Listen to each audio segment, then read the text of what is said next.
তোর মাথার চুল বিয়ের সময় কত চুল ছিল, সেই চুল পড়তে পড়তে এখন একদম টাক হয়ে গেছে রে। কি করব, কত কিছু মাখি, এই লাগাই ওই লাগাই, তাও তো চুল পড়া বন্ধ হয় না। ওই যে আদিবাসী তেল আছে না, ওইটা তো মাখতে পারিস রে। আদিবাসী তেল অর্ডার করতেই ভয় লাগে, যদি নকল আসে কোথায় পাবো? সেই কর্ণাটকে ওইটা তৈরি হয়, যে ওই জায়গায় গিয়ে আনবো তারও উপায় নেই। কি বলিস? পরশুদিন এই তো দেখলাম আদিবাসী তেল কলকাতায় বানায়। কি বলো, আদিবাসী তেল কলকাতাতে বানাচ্ছে? হ্যাঁ। কই, আমার দেখা হয়নি তো, তাহলে দেখতে হবে তো, তাহলে তো যাওয়াই যায়।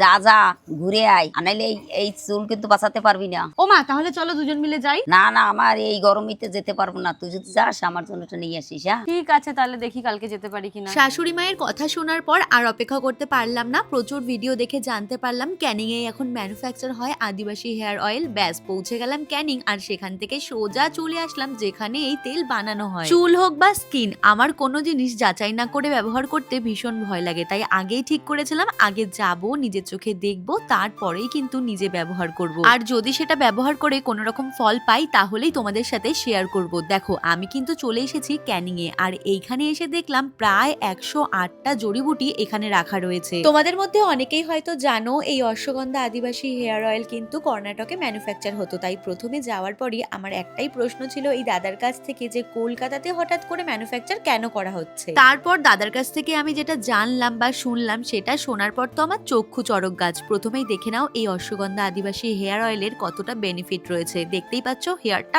কতটা হেলদি। আর কর্ণাটকের এই দাদার সাথে কথা বলে আমি জানতে পারলাম অশ্বগন্ধা আদিবাসী হেয়ার অয়েল বানানো হয় 108 রকমের জড়িবুটি দিয়ে, যেটা কিন্তু একেবারেই 100% অর্গ্যানিক। এই তেল একবার ব্যবহার করা শুরু করলে নাকি চুলের গোড়া থেকে আগা পর্যন্ত যে কোনো সমস্যার সমাধান হয়ে যায়, যেমন মাথায় খুশকি, মাথায় চুলকানি, চুল পড়া, মাঝখান থেকে চুল ভেঙে যাওয়া, দুমুখো চুল, চুল খসখসে থাকা, সমস্ত সমস্যার সমাধান নাকি এই একটা তেলের মধ্যেই রয়েছে। কিন্তু এই অশ্বগন্ধা আদিবাসী তেল যখন মানুষ অনলাইন থেকে অর্ডার করছে, সেটা নাকি কর্ণাটক থেকে আসার পথে ডেলিভারি বয় বা স্ক্যামাররা সেই বটলটাকেই চেঞ্জ করে দিচ্ছে, যার কারণে মানুষ নকল বটল পাচ্ছে, আর সেই তেল ব্যবহার করে মানুষের উল্টো রিয়াকশন হচ্ছে। আর তার জন্যই কিন্তু এখন আমাদের কলকাতাতেই বানানো হচ্ছে কর্ণাটকের সেই 108টা জড়িবুটি দিয়ে অশ্বগন্ধা আদিবাসী তেল। দেখো এখানে কত ধরনের জড়িবুটি রয়েছে যেগুলো আমাদের চুলের জন্য ভীষণ উপকারী, যেমন জবা ফুল, অ্যালোভেরা, আমলকি, ভৃঙ্গরাজ, ফ্লেক্সিড, আদা, রোজমেরি, লেবু, পেঁয়াজ, কালোজিরা, শিকাকাই, নারকেল, ল্যাভেন্ডার, পেপারমিন্ট, মার্শম্যালো রুট, আরো কত কি, যেগুলোর হয়তো আমি নামও জানি না। চোখের সামনে এইরকম অর্গ্যানিক জড়িবুটি দিয়ে তেল বানাতে আমি প্রথমবার দেখলাম, তাই আমি বিশ্বাস করতে বাধ্যই হলাম এক প্রকার। আর তোমরা যদি